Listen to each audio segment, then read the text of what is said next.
नवाज के साथ सलाम नाज़रीन, आपने देखा होगा कि पाकिस्तान और सऊदीया के दरमियान कुछ ताल्लुकात में आजकल अनबन है। वो जो पुराने ताल्लुकात थे वैसे आजकल नहीं है। तो आज हम खान साहब से इस इशू पर बात करेंगे कि वो क्या वजूहत है कि एक तो इनके ताल्लुकात में इतनी जो है सरगर्मियाँ पैदा हुई हैं, दूसरा वो कौन से मुहर्रिक हैं, अगर ठीक होंगे तो कैसे होंगे। इन पर टोटली आज हम तफसीली गुफ्तगू करेंगे खान साहब के साथ। खान साहब, सबसे पहले तो हमारे नाज़रीन को ये बताएं कि ऐसा क्यों हुआ है कि सऊदी अरब और पाकिस्तान, जिनके इतने जो है भाईचारा के ताल्लुकात है, दीनी ताल्लुकात है, अचानक इतनी बड़ी सरगर्मी पैदा हो गई है। बिस्मिल्लाहिर्रहमानिर्रहीम। अगर भी अचानक नहीं हुआ ऐसा, ये तकरीबन कोई 1 साल से चल रहा था। लेकिन पहले ये था कि सफारती ताल्लुकात होते थे, मंजर आम पे टीवी के सामने या कोई इशू होता तो ये सफारती हवाले से एक दूसरे के साथ बैठकर हल हो जाते थे। इस बार जो हुआ है, इस बार क्योंकि सर्द महरी तो पहले अंदरूनी खाना चल रही थी, इस बार ये हुआ कि जब शाह महमूद कुरैशी ने बाकायदा टीवी पे बैठकर बातें की सऊदी अरब के ख़िलाफ़, वो फिर उनको नागवार गुजरी, उसकी वजह से फिर उन्होंने एक स्टैंड लिया। इस वजह से हुआ ये सारा कुछ। अचानक जो ताल्लुकात इस तरह ख़राब हुए हैं, तो इसका पाकिस्तान को नुकसान क्या होगा? असर भी बहुत ज़्यादा नुकसान होगा।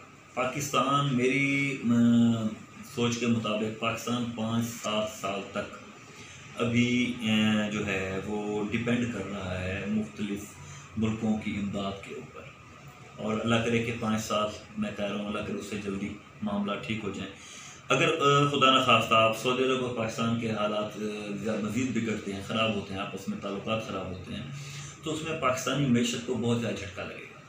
क्योंकि 6-6.25 बिलियन के करीब सऊदी अरब ने हमें इमदाद दी है, कोई तेल की मद में, बाकी रकमों की मद में।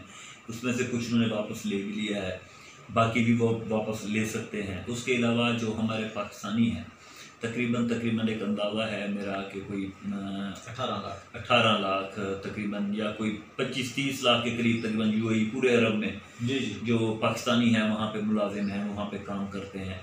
और उनकी मद में, उनकी तनख्वाहों की मद में पाकिस्तान में काफ़ी ज़र मुबादला 20 अरब डॉलर से ज़्यादा आता है। 23 अरब डॉलर है तकरीबन, कोई अंदाजे के मुताबिक। पिछले साल 23 अरब डॉलर आया पाकिस्तान में, और वो भी मईशत में बहुत अहम किरदार अदा करता है।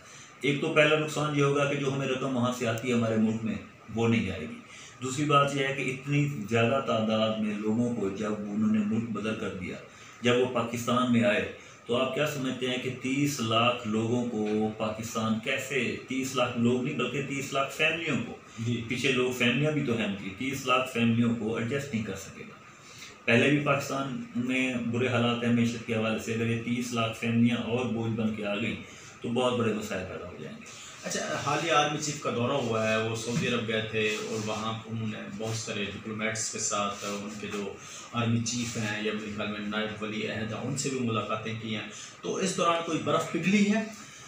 बर्फ़ पिघली तो नहीं कह सकते, बहरहाल मेरा अंदाज़ा ये है कि कुछ मामला ठहर गए हैं, रुक गए हैं। आप ये नहीं कह सकते कि मामला ठीक हो गए हैं, अब ये भी नहीं कह सकते कि मामला ज़्यादा ख़राब हो गए हैं। इस दौरे की मैं मज़े की बात आपको बताऊं कि इमरान खान साहब को ख़बरें हैं कि इमरान खान साहब ने खुद जाने की ख्वाहिश ज़ाहिर की, तो उन्होंने रोक दिया।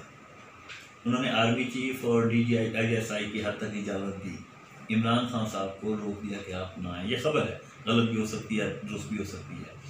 बहरहाल इस दौरे का ये फ़ायदा हुआ है कि कुछ हद तक मामला जो है वो स्टॉप हो गए हैं। जो तेज़ी के साथ आगे बढ़ रहे थे इख्तलाफात, वो उनमें कुछ कमी आ गई है और रुक गए। अच्छा, अगर ये जो ताल्लुकात आप कह रहे हैं कि जो ख़राब हो रहे थे वो रुक गए हैं, तो ये कब तक ठीक होंगे? ये देखें जी, ठीक असल में मैं ये समझता हूँ कि इन सारे मामलात में है क्लैश, है पर्सनैलिटी क्लैश। मोहम्मद बिन सलमान जो है इस वक्त शहज़ादा हैं, बल्कि मैं तो समझता हूँ कि वो आली नाली हैं कि सलमान, क्या नाम है उनका, उनके वाले सब सलमान, हाँ, वो बीमार हैं, वो नौजवान हैं, वो इस्लामी दुनिया को लीड करना चाहते हैं, लीड कर भी रहे हैं, OIC के सरबराह भी हैं। इधर से इमरान खान साहब, आपके सामने उनकी पर्सनैलिटी, नौजवान तो वो नहीं है लेकिन पर्सनैलिटी के हिसाब से एक चार्मिंग पर्सनैलिटी है। दूसरा तैयब उर्दुगन, ये सब ये साहब, ये 3 लोग, इन 3 लोगों में है क्लैश, पर्सनैलिटी क्लैश, जो मैं समझता हूँ। इमरान खान साहब का झुकाव तुर्की की तरफ ज़्यादा हो गया, बल्कि 1-2 बार इमरान खान ने बहुत तारीफ़ें की उनकी जो इनको नागवार गुजरा वो आपके सामने है पोजीशन। वो भी आप समझते हैं कि सऊदी अरब और तुर्की के ताल्लुकात किस हद तक ठीक हैं जी जी, और वो किस हद तक एक दूसरे के मुखालफत भी करते हैं। मैं ये समझता हूँ कि ये मज़ीद ख़राब होंगे। उल्टा फिर जल्दी पे तेल का काम शाह महमूद कुरैशी साहब ने किया। मैं समझता हूँ कि शाह महमूद साहब को ये बयान टीवी पे बैठ के नहीं देना चाहिए था। अगर उन्होंने रकम वापस भी मांगी थी तो सफारती तरीके से, कोई अच्छे अंदाज से, कोई बैकडोर रब्ता करके इन मामला को ठीक करना चाहिए था, क्योंकि इसमें ज़्यादा नुकसान हमारा है, सऊदी अरब का नहीं है। सऊदी अरब ने जब हमसे पैसे वापस मांगे तो उन्होंने बहाना बनाया कि हमारी मैशत ख़राब होगी या फना हो गया है। आप, मैं या कोई भी बाशऊर बंदा ये नहीं समझ सकता कि सऊदी अरब की मैशत इस वक्त $1 अरब से सही होती है। ठीक है सर, तो मैं वो बहाना बनाया उन्होंने। मैं ये समझता हूँ कि इसमें शाह महमूद कुरैशी का वो बयान जो है वो गैर जिम्मेदार, वो उनको नहीं देना चाहिए था, ये टाइम नहीं था। अगर ये ताल्लुकात ठीक होते हैं तो इसकी हमें क्या कुर्बानी अदा करना पड़ेगी? सबसे पहले कुर्बानी तो शाह महमूद कुरैशी है। अच्छा शाह महमूद कुरैशी साहब का तो जाना ठहर गया ना, ये तो आप समझ लें। हाँ, ये हो सकता है कि शाह महमूद साहब को इधर से हटाकर दूसरी वजारत दे दी जाए। बहरहाल जब भी इनके मामला तय होंगे, क्योंकि उनको बहुत गुस्सा है शाह महमूद कुरैशी पर ना, उनको बहुत ज़्यादा गुस्सा है।